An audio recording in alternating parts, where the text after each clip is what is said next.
So dari segi amanah pula melihat bagaimana dalam isu ini untuk kembali kepada mendapatkan semula mandat rakyat. Nombor satu sekali, terima kasih kerana sudi hadir.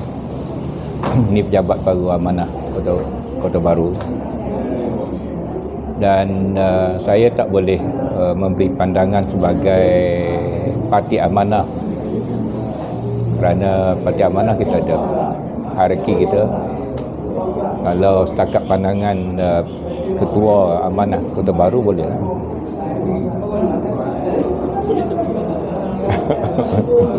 Baik. Majlis Raja-Raja dan Yang di-Pertuan Agong telah mengeluarkan titah dan ketetapan kurangkan politicking semasa COVID, ya. Lebih-lebih lagi politicking yang boleh menyebabkan peningkatan wabak COVID. Salah satu contoh peningkatan wabak COVID ialah pilihan raya negeri Sabah, ya,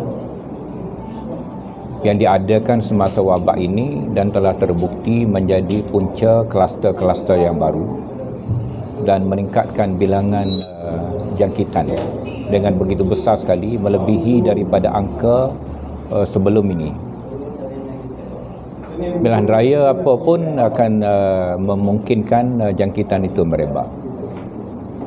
Saya agak hairan dengan pendirian UMNO yang agak kontradik, ya. Satu masa dia kata dia junjung titah perintah tuanku, satu masa dia minta diadakan pilihan raya dengan syarat COVID menurun, ya. Tapi kita tak tahu bila COVID nak menurun, jadi tak usah cakap lagi masalah pilihan raya.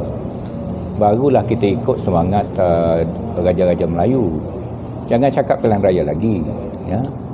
Kita bincang tajuk bagaimana mengendalikan wabak ini dengan berkesan dalam dua aspek.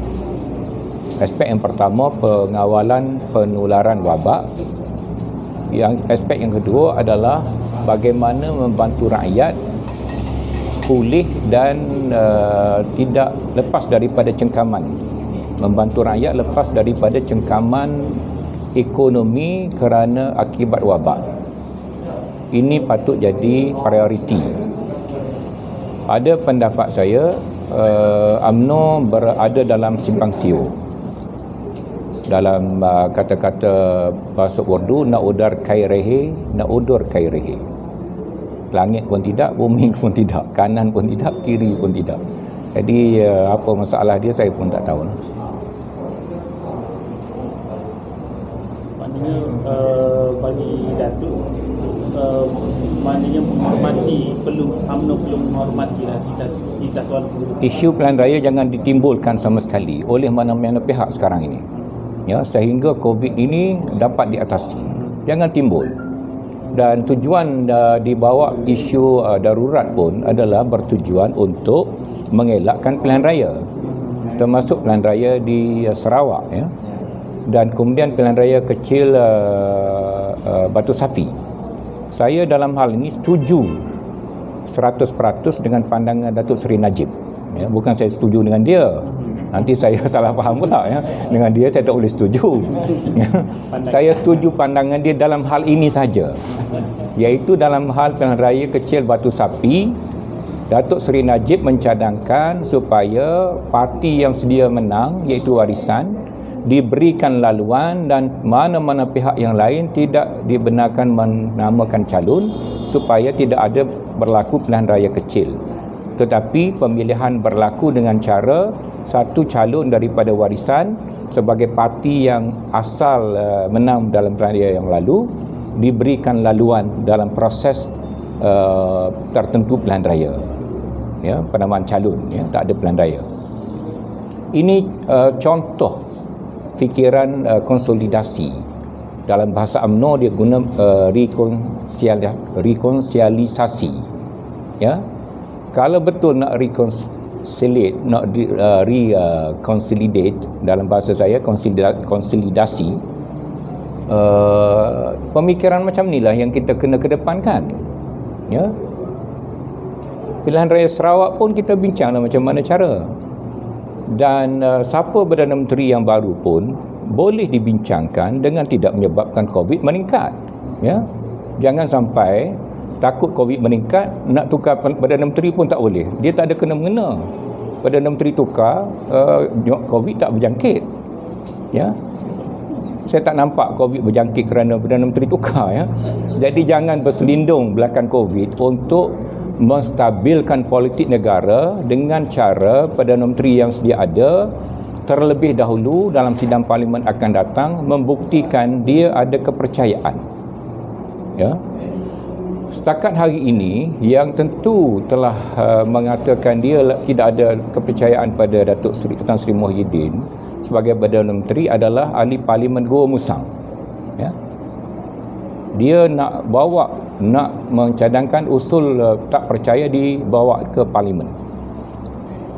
Dalam hitungan ahli Parlimen Gua Musang daripada Parti UMNO menyokong, antara ahli Parlimen yang menyokong Tan Sri Muhyiddin sebagai Perdana Menteri. Bila ahli Parlimen Gua Musang telah tarik sokongan, berarti satu telah kurang. Ya. Jadi kita tak tahu Tan Sri Muhyiddin cukup ataupun tidak. Kalau negara kita nak stabil, kerajaan kita kuat, boleh menangani impak ekonomi daripada COVID, Perdana Menteri mestilah membuktikan dia ada kepercayaan melalui usul undi percaya dalam Parlimen. Kita bukan kata dia mesti jatuh, tak.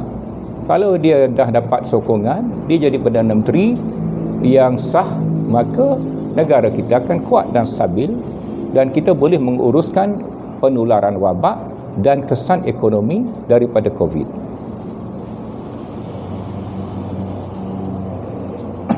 Ada cadangan dari Putra sebelum ni supaya diisytiharkan darurat dan diserahkan kepada Mageran untuk urus tadbir negara.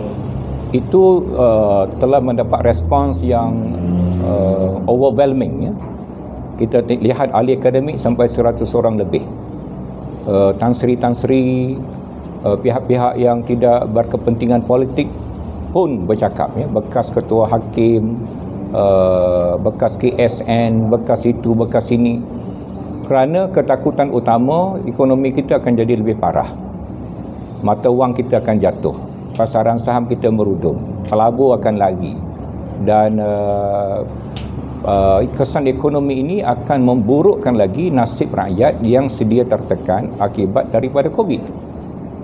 Jadi Majlis Raja-Raja nampaknya sangat bijaksana, faham tajuk ini dengan betul dan telah menolak secara halus, tetapi sebenarnya satu cara penolakan ini, impak dia bagi negara lain adalah Perdana Menteri telah hilang kepercayaan kerana mencadangkan sesuatu yang memburukkan ekonomi dan kehidupan rakyat. Sewajarnya Perdana Menteri menarik diri, letak jawatan. Itu tajuk yang mula-mula kena bincang. Dan jangan anggap kalau Perdana Menteri letak jawatan, COVID meningkat kerana Perdana Menteri letak jawatan. Tak ada. Ya, COVID ni dia penyakit berjangkit. Dia tidak berjangkit kerana orang letak jawatan. Dia berjangkit bila kita bertembuh, bersentuh satu sama lain dan ada kuman kita bawa oleh pembawa. Jadi tajuk ini kena diselesaikan dulu. Ya, diselesaikan. Okey, terima kasih. Pandangan Datuk lah, adakah PAS ni sekarang ni bersikap sebagai parasit, iaitu menumpang parti yang kuat kerana jawatan? Saya ada pandangan tentang PAS, UMNO dan parti-parti lain, tapi dalam semangat konsolidasi negara kita sedang menghadapi masalah ini, kita ketepikan dulu aspek-aspek negatif.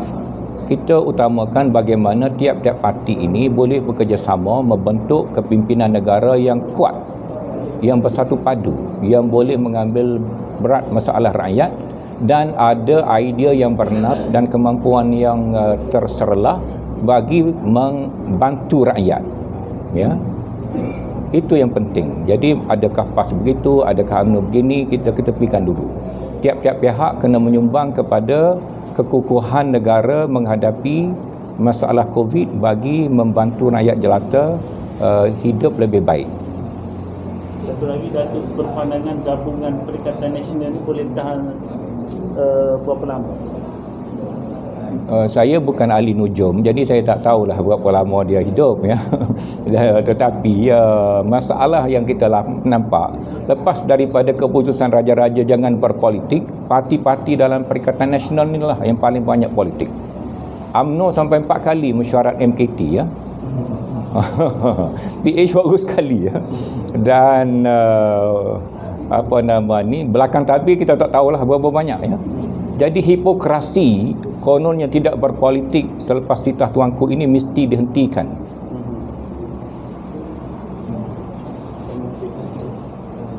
Tanya Sila. Datuk sikit. Masa dia nak Ya.